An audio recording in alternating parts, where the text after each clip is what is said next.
You ask Tiger to solve. This deals with linear equations with one unknown. The final result is 8 equals 28/5. Let's solve it step by step. Move the negative sign from the denominator to the numerator. Group all constants on the right side of the equation. Subtract 2 from both sides. Group like terms.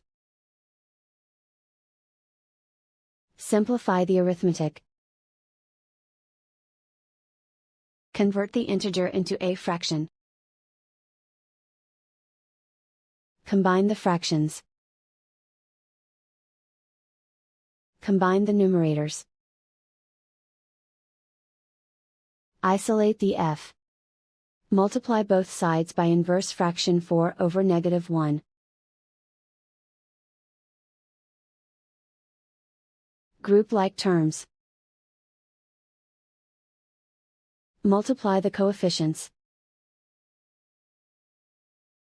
Simplify the arithmetic.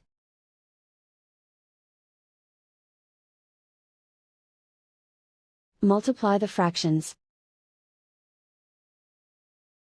Simplify the arithmetic.